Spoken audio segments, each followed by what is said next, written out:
Hello मेरे प्यारे दोस्तों, कैसे हैं आप सभी। मुझे पूरा आशा है कि आप सभी अच्छे होंगे, ठीक होंगे। आज मैं आप लोगों को बताने वाली हूँ क्वेश्चन नंबर 19 और ये पार्ट 11 है।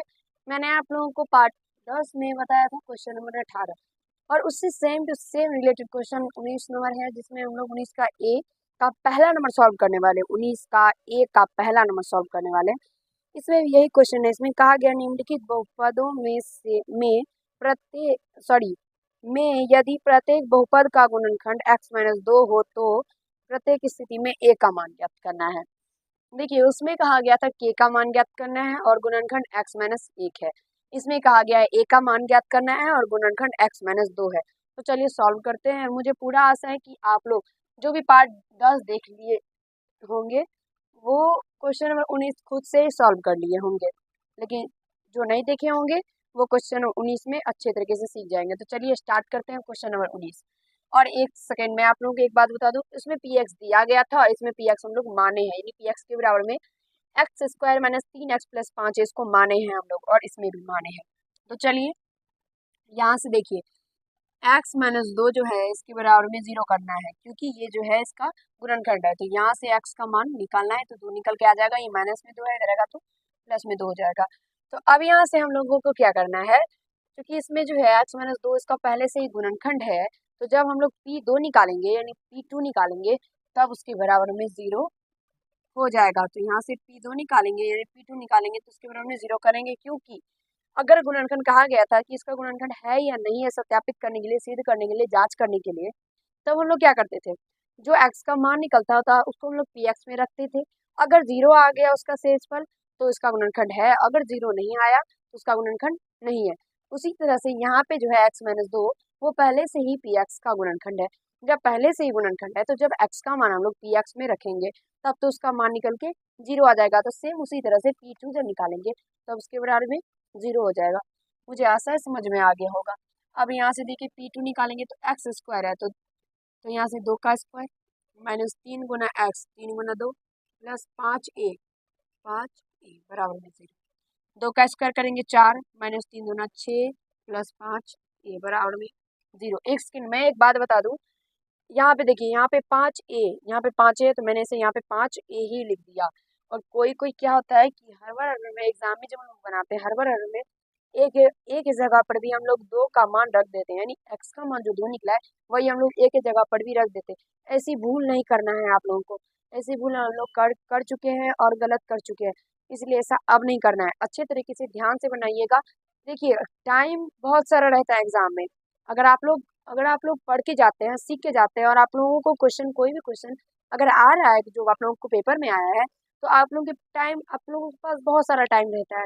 अगर वही सेम टू सेम अगर आप लोग पढ़ के नहीं जाते हैं, आप लोगों को जो पेपर में क्वेश्चन आया वो समझ में नहीं आ रहा है, आप लोगों को वो आ नहीं रहा है दिमाग में, आखिर ये होगा कैसे। आप लोग पूरा साल कुछ नहीं पढ़े, डायरेक्ट एग्जाम दे के जा रहे हैं, एग्जाम देने, तब क्या होता है ना, तो आप लोगों को समझ में नहीं आता है कि आखिर टाइम को कैसे पास किया जाए, कैसे पास करें हम लोग टाइम को। और जब आप लोगों का जैसे 3 घंटा 15 मिनट का एक्चुअल शायद समय रहता है, और जो हम लोग का वार्षिक एग्जाम होता है उसमें, तो आप लोगों का 3 घंटे आप लोग क्या करते हो, तो आराम से इधर उधर पानी पीने, बाहर घूम टहल ऐसे बिता देते हो। 15 मिनट जो बाकी का बचता है उस 15 मिनट में क्या करते हो, तो उस 15 मिनट में इतना ज्यादा सीरियस लेके पेपर को देखते हो, इसका बाप रे, लग रहा है, मतलब लग रहा है युद्ध करेंगे अभी। और इतना जोर का अटैक करते हो पेपर पे, जो आप लोगों को क्या होता है कि अरे भैया समय ही नहीं बचा, वरना सारा क्वेश्चन बना लेते। तो 3 घंटे क्या किए थे, जब 3 घंटा 15 मिनट था तो 3 घंटा बेकार का बिता दिए। जब 15 मिनट बचा तो उसमें युद्ध करने में तो कोई फायदा नहीं है। 15 मिनट इसलिए दिया जाता है, आप लोग कभी कभी सोच रहे होंगे कि आखिर 15 मिनट क्यों दिया रहता है। तो 15 मिनट इसलिए दिया रहता है ताकि आप लोग 15 मिनट में जितना भी क्वेश्चन है उस सबको अच्छे से पढ़िए, सीखिए, समझने का प्रयास कीजिए 15 मिनट में पूरा पेपर को अच्छे से देखने के लिए।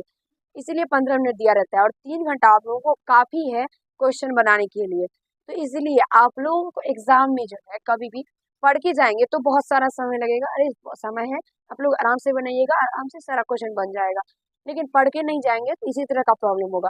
इसलिए पढ़ के जाइए और अच्छे से समझिए, और कभी भी एग्जाम में जो है वो क्वेश्चन को सीख के, समझ के, देख के उसके बाद सॉल्व कीजिए। सबसे पहले क्वेश्चन को बारीकी से पढ़ने का प्रयास कीजिएगा, हर बार में कुछ नहीं होता है। ठीक है, देखिए सेम टू सेम क्वेश्चन रहता है, लेकिन क्या होता है, तो थोड़ा सा पढ़ने में दिक्कत होगा, पूरा क्वेश्चन ही गलत हो जाएगा।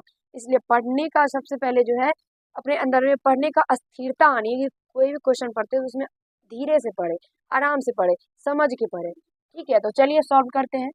तो यहाँ से जो है ये 5a यहाँ पे था तो मैंने 5a ही लिखा है और नीचे में भी 5a ही लिखा है, क्योंकि ये x का मान है, ये x का मान है, ये 2, तो x के जगह पर ही 2 रखेंगे। एक्स स्क्वायर था तो 2 का स्क्वायर किए, 3 गुना x था तो 3 गुना 2 ही किए, लेकिन यहाँ पे 5a है तो a का मान नहीं है, a का मान निकालना है, तो इसलिए a को वैसे ही छोड़ दिए। यहाँ से सॉल्व करेंगे तो 5a माइनस 2 होगा, 6 है और 6 में से जब 4 जाएगा तो 2 होगा, और माइनस वाला संख्या ज्यादा है तो माइनस लगेगा, बराबर में 0।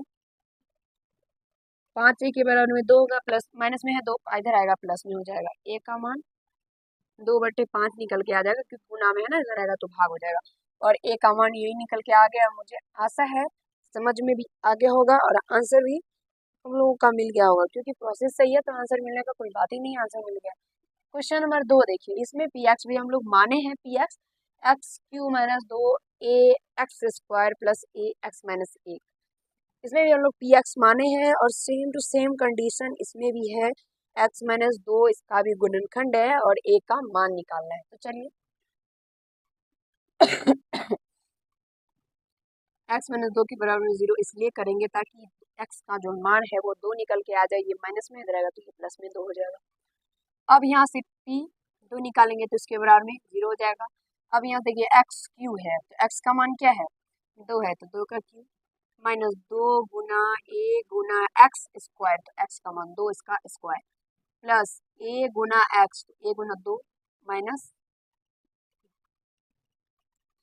2 का क्यूब क्या होता है, 8 होता है, माइनस 2 का स्क्वायर करने पर क्या होगा, 4 होगा, और 4 को 2 से गुना करने पर क्या होगा, 8 होगा, और 8 को a से गुना करने पर 8a हो जाएगा, और यहाँ से 2a माइनस a। एक सेकेंड भूल गए, यहाँ पे 0 भी बराबर में देना है, क्योंकि ये 0 है, यहाँ पे भी 0 भी देना है।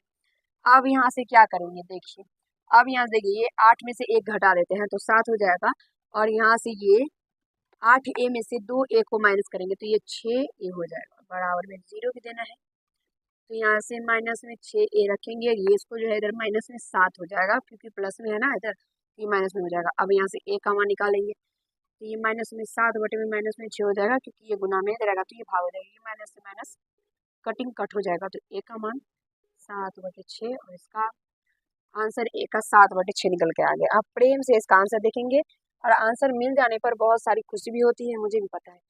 तो चलिए थोड़ा देख लेते हैं कि आप लोगों को अच्छे तरीके से दिख रहा है नहीं दिख रहा है, और मेरी तबीयत थोड़ी सी खराब हो चुकी है, इसलिए आप लोगों को जो भी समस्या हुई हो इस पूरे वीडियो में, उसके लिए मैं तहे दिल से आप लोगों से माफ़ी मांग रही हूँ, माफ़ कर दीजिएगा आप लोग। और मुझे पूरा आशा है कि समझ में आप लोगों को आ गया होगा, अच्छे तरीके से इसे सॉल्व कर लीजिएगा, खुद से सॉल्व करने का कोशिश कीजिएगा। और क्वेश्चन नंबर 19 में बी है, सी है, डी है, और इस समय इस बी सी डी तीनों में शायद 2-2 क्वेश्चन है, सबको सॉल्व करेंगे लेकिन अगले वीडियो में करेंगे।